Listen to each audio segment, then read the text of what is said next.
Section 6 of Selected Works of E. Boyd Smith. This recording is in the public domain. The Railroad Book by E. Boyd Smith. Chapter 1 On the Fence. This year the railroad built a new spur of track which ran close behind the fence of Bob and Betty's garden, and the children were keenly interested in the work as it advanced day by day. Gangs of swarthy Italian laborers, in the charge of Irish bosses, vigorously wielded shovel and pick, cutting through knolls and leveling the ground.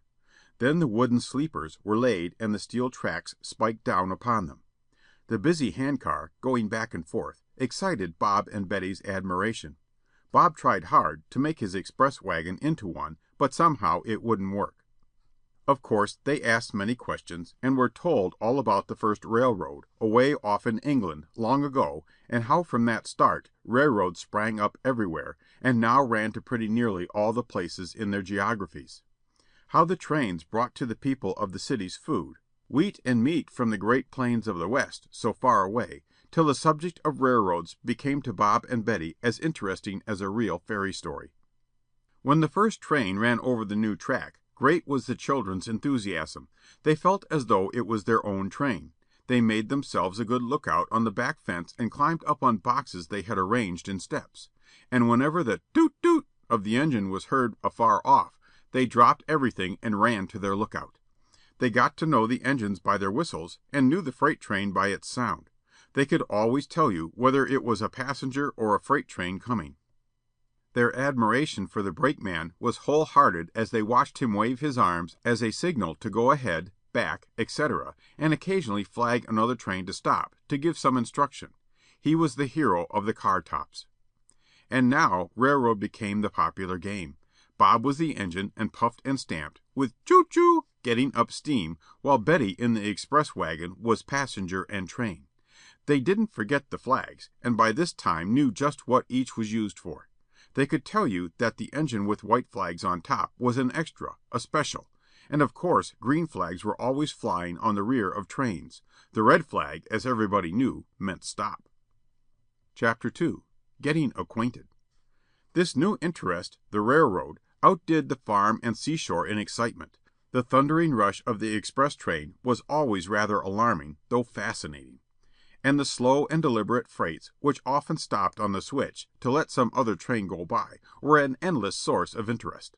Coal cars, cattle cars, cars loaded with everything imaginable, from trees to wagons and carriages, and cars from many different railroads, all mixed in the same train. But the caboose was the car the children fell in love with. Here the trainmen lived, had their stove and beds, and the lookout on top where they could oversee the whole train. Daring brakemen freely walked along the tops of the cars, their blouses blowing in the wind. Ah, this was real romance. Bob knew what he was going to be when he grew up. Betty, alas, couldn't fit into the scheme, though she longed to. Gradually the children were tempted to go out through their back gate. It was so handy, though old Uncle Eben, the gardener, was nervous about it. They got acquainted with the train crews, and watched the engineer oil his great shiny monster of an engine with that fascinating long-snouted oil can. The hissing clouds of steam were rather disconcerting at times, but Bob and Betty soon learned to know where they came from, and could avoid those danger spots. They were curious to know what was in those two big domes on top of the boiler. The engineer explained that they held sand, which was led by pipes down in front of the big driving wheels to be used when needed on the slippery rails. Finding them so interested, he showed them all around the engine and explained the different parts. But I am not sure that Bob and Betty understood it all. Bob, at any rate, while waiting for the next train, now had to oil his engine as he had seen the engineer do. Of course it was the same express wagon, and the watering can had to take the place of the engineer's oil can. Still, that was the best he could do, and it gave the idea. Chapter 3 The Ride in the Cab. One day they had a real treat, one that few children ever know. The engineer invited them for a short ride in the cab, just down to the water tank. It seemed too much like a dream to be true. They climbed up the high steps, or rather they were helped up, for the cab floor was as high as the top of a man's head from the ground. It was all rather grimy, coal dust was thick, and I don't believe Betty's mother was pleased when she saw their clothes after this ride. But then they only did it once. In the cab everything seemed to the children a general confusion of boiler, pipes, valves, gauges, and brakes. The engineer, with his hand on the throttle, let in the steam and started up. The fireman shoveled coal into the yawning furnace door, and slowly they moved ahead. The cab had little room for passengers, but Bob and Betty, perched on the fireman's seat, were fairly comfortable, though they had to hold on, for the cab shook and rocked in a startling manner. Out through the windows they had a splendid view of the tracks stretching away off ahead, forever it seemed to them. Down by the side of the track was the watering tank, set up on high stilts. Here the engines were given a drink when thirsty. They ran up beside it, stopped. The fireman swung the big water pipe over the tender and turned on the water. He splashed the coal first to wash away the dust, which often gets in the engineer's eyes, and then filled their own tank, which is in the tender, under the coal. From here it is led to the boiler as needed. The engineer, after lifting Bob and Betty down, showed them just how this water supply worked. He pointed out as well the scoop under the tender, for sometimes the train scoops up its water supply while running, as it passes over a trough between the tracks. It was all very interesting to the children, and they made up their minds to keep a sharp lookout for a watering trough, a track tank, as the railroad men called it. Chapter 4. The Roundhouse. Bob and Betty, now more and more interested in railroads, besieged Uncle Eben with questions which he found hard to answer, and he offered to take them to the railroad yard, where they could see more than he could tell them about. They got permission from their parents, and he took them on the trolley to the roundhouse. This was the place where the engines were brought together, to be cleaned and looked over, and got ready for taking out their trains. It was a most impressive sight, so many of these great monsters, iron horses, puffing and snorting, the air above them filled with steam and smoke. They looked like huge animals, living creatures. Busy men climbed over them and wiped off grime and coal dust, putting them into a bright and shiny shape again, after their last trips. Others looked them over thoroughly to see that nothing was broken or out of order. Uncle Eben met a friend here who explained to them all about the different engines. He pointed out the Moguls and the Compounds, the Superheateds, the Atlantics, and the Pacifics, the famous So and So flyer, the great freight engines, the hogs, he called them, the battleships, and so on, for the railroad men have different names for the types of engines. The children already knew the grasshopper. To Bob and Betty, these railroad people seemed like land sailors, a special people who had a world of their own, different and distinct from anything else. They lived in coal dust, and talked a language not understood by others, and of things which the rest of the world didn't seem to know anything about. They were quite fascinating. From time to time an engine would be called for, its train was ready, it would be shunted onto the turntable, whirled around to its track, and away it would go. And so through the afternoon they went, one by one, off to their duty, while others, weary from their work, came in to rest and be groomed. The busy switch engine, different again from the others, plied back and forth, putting trains together, the same trains which Bob and Betty often saw flashing through the night on their way to some faraway town. Chapter 5. The Wrecking Car. There had been a great rainstorm, a tremendous cloudburst, and Bob and Betty heard the neighbors talking about a washout on the railroad. They easily induced Uncle Eben, now as interested as themselves, to take them to see the train wreck, which happened to be not too far away. Here they saw that the track had been washed away and had allowed the train to slide into the river. Fortunately nobody had been much hurt, so the accident was interesting without being tragic. The wrecking train had been sent for at once, and came pulling up just about the time Bob and Betty arrived.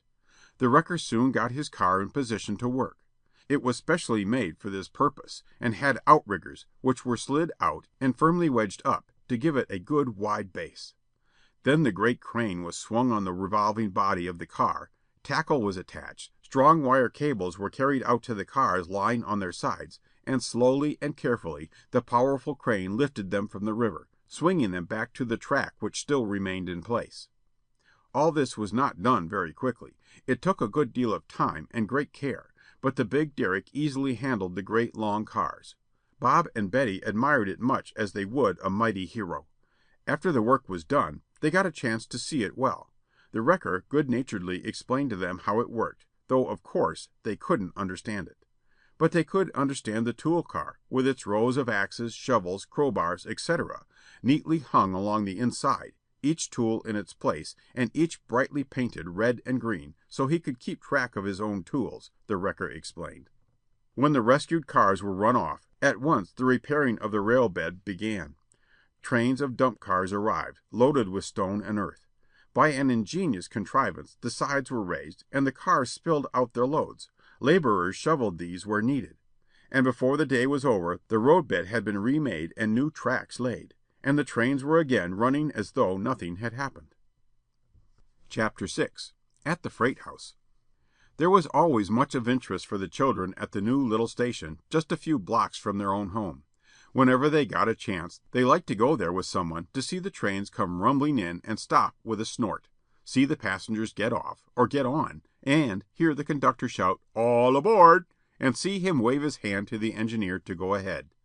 Then the puff puff of the engine, and the train would start off again. The station agent handling the express packages and baggage, too, was interesting. He was always in a hurry, as the trains couldn't stop long, running up to the baggage car in front. Here stray trunks and many express packages were dumped out and others taken on, while the busy agent answered questions and tried to keep track of everything at once. One day Uncle Eben was sent down to get something which had come by freight. He took Bob and Betty, of course, for they never missed a chance. When they got to the freight house, they had to get off in a corner out of the rush, for a train had just come in and was unloading. The busy men, hurrying as usual, were carrying the freight across the tracks into the freight house, where the station agent was receiving it. And such a variety of things! To the children it seemed as though there was a little of everything, from hens to big heavy pieces of machinery, which the men rolled in with great effort. Here the bustle was fast and furious. These busy, coal-grimed men tore back and forth, got their work done as quickly as possible, climbed aboard their train, and were off up the road for the next station. So this was the way things came from far and near. Bob and Betty had never thought of it before. They wondered how it was done when there were no railroads. Outside they saw their own coal dealer getting in his supply from some cars on a side track, and they began to see what a very important thing the railroad was. It could take you anywhere and bring you anything from anywhere. Chapter 7. In the day car. Occasionally Bob and Betty would go by train to the great city with their parents. The trip was always attractive to them, the busy day car with its passengers getting on or off, the conductor slowly working his way through, punching holes in their nice new tickets, politely answering many questions, and explaining timetables and connections. His knowledge seemed uncanny. The newsboy cheerfully and noisily hawked the daily papers and latest magazines, just out. Bob thought his must be a romantic life, always going back and forth on these wonderful cars. When the train rumbled over a bridge, the view of the ships and docks below was full of life and variety. Sometimes the draw would be up, and the train had to stop on the bridge while vessels were towed through by little bustling, important tugs. Then the draw was slowly swung back into place, and the train continued its journey, rushing through a black, smoky tunnel, to emerge into the station yard with its myriad of tracks and its many trains ceaselessly coming and going. Great work of construction was always going on, for the railroad life never seems to stand still. It is always changing, new tracks, new bridges, or new stations always building. Here they even saw trains being run by electricity, the latest form of power, doing away with smoke and coal dust, a sort of glorified trolley line, and trains and more trains, simply no end of trains. In the city, down by the waterfront, to the children's great surprise, they actually saw trains being carried across the bay in ferry boats, car floats. Such a thing they had never heard of before. It seemed unbelievable, but there it was before them. They were told that this method of taking trains across the water was nearing its end, as now tunnels had been built deep down below the sea, through which the trains ran just as safely as out on the open roads. This, of course, was more astonishing even than the ferry boats. But then the whole subject of railroads was so wonderful itself that they felt that wonders would never cease as far as it was concerned. Chapter 8. The Central Station. When it came near time to go home, Bob and Betty's mother took them through the new Central Station. It was a huge building, as imposing as a cathedral, with its great main hall and large waiting rooms. Everything was arranged for the convenience and comfort of the many passengers who steadily streamed through it, coming and going from trains. Bookstands and restaurants, etc., were right at hand. Conveniently placed was the information bureau, where men capable of answering any imaginable question patiently did so through the day. To the knowing, they were really as remarkable as the rest of the building. Betty bought the tickets, with her mother's help, from the ticket agent behind his netting, another gifted man who could sell you a ticket to any place you might ask for. Then they went down to their train to wait on the platform for their father, who was to go home with them after his day's work. This was not an ideal place to wait, as bustling crowds hurried back and forth. Trains came in, passengers flocked out, everybody in a hurry, while other crowds hurried as fast in the opposite direction to get aboard trains going out. Bob and Betty were bewildered by the sight of so many people all going their different ways, and each knowing where to go to, for it seemed to them to be only a great confusion. They had to make room for streams of baggage trucks, great trucks loaded high with the trunks and bags of outgoing passengers, and express packages without number. They watched them all being stowed away into the baggage car. There seemed to be more than the car could hold, but still more were always coming, and room was found for them. Now, as it grew dark, the lights shone out. Long lines of bright train windows running off in a diminishing perspective, continued outside the station by other lines, other trains either coming or going.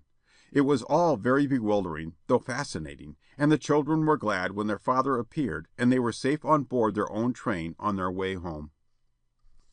Chapter IX. The Dining Car.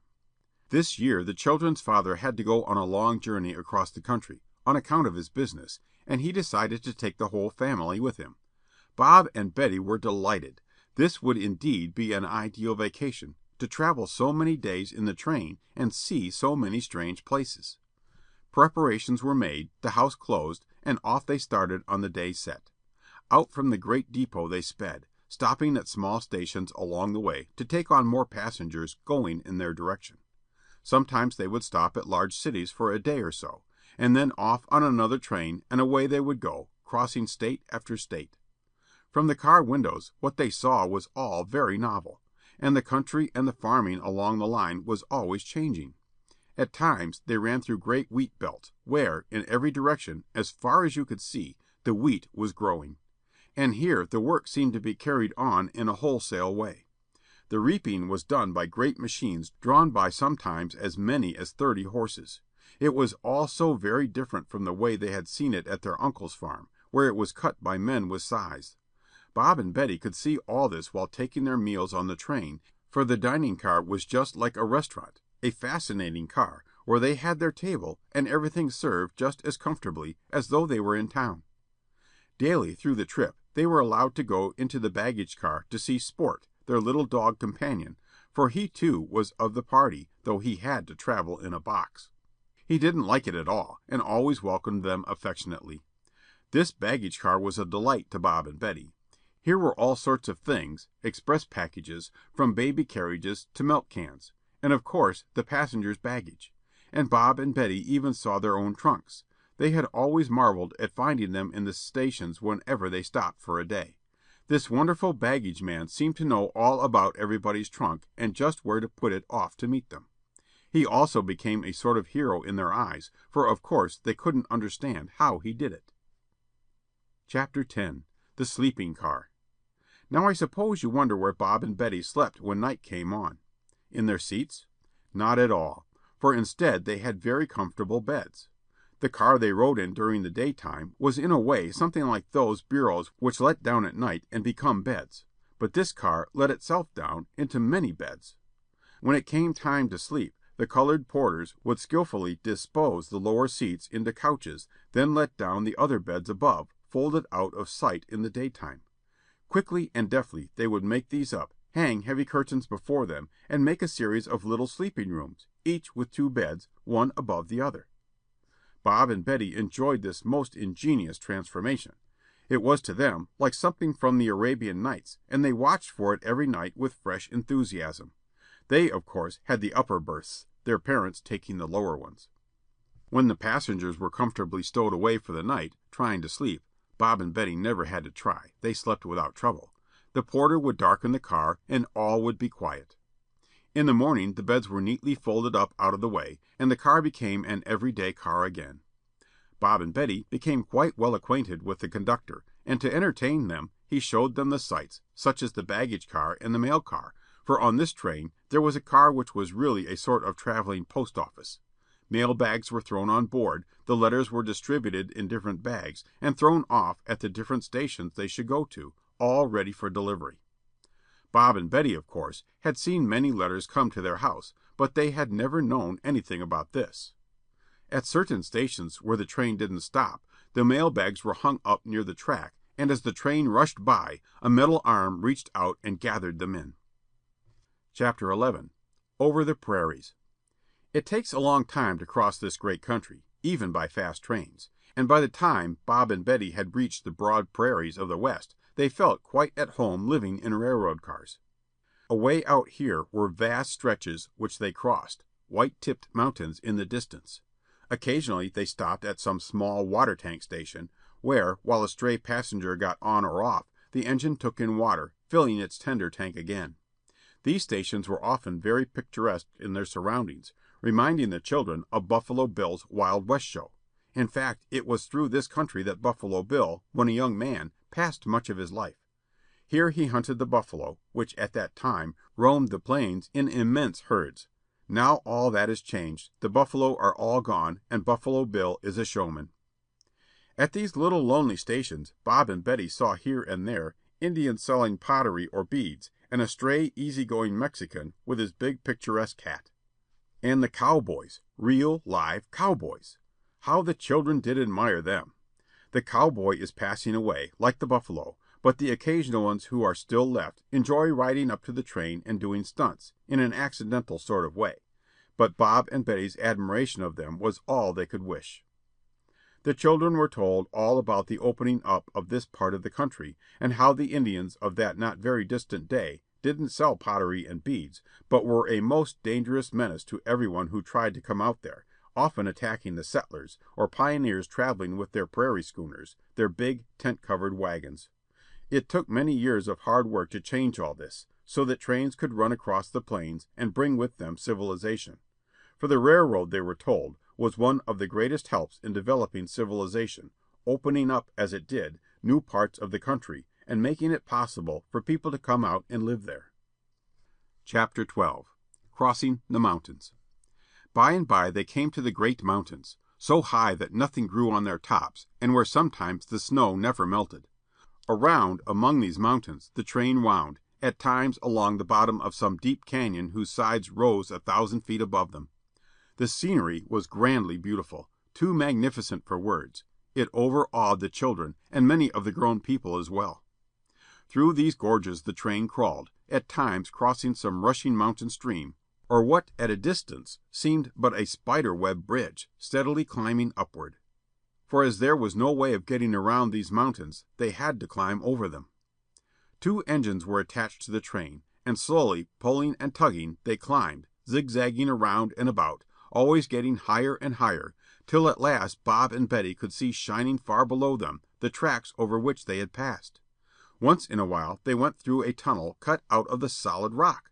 At other times they skirted near high precipices which made one dizzy to look over. Up here they might see a lone pocket hunter, with his burro, a prospector still hunting for undiscovered gold mines. Up and up till at last they reached the very top, and then, slowly and cautiously, coasted down the other slope, the engines, with brakes set, holding back. It was a wonderful experience, never to be forgotten. At last came the day when they reached the end of their journey. They had crossed the United States. Here, as usual, they found their trunks and sport waiting for them, and now they settled down for a good long rest. It was out here that they saw that famous Santa Fe engine, the most mighty monster and the most powerful locomotive in the world. It was pointed out to them to show the development from the little rocket of so long ago. Here Bob and Betty spent their vacation, enjoying all the strange sights of this country so different from their own. With sport they passed many happy hours, looking out away off over the wide Pacific, storing up new impressions to tell their friends about when they got back home again to the Atlantic side. End of the Railroad Book.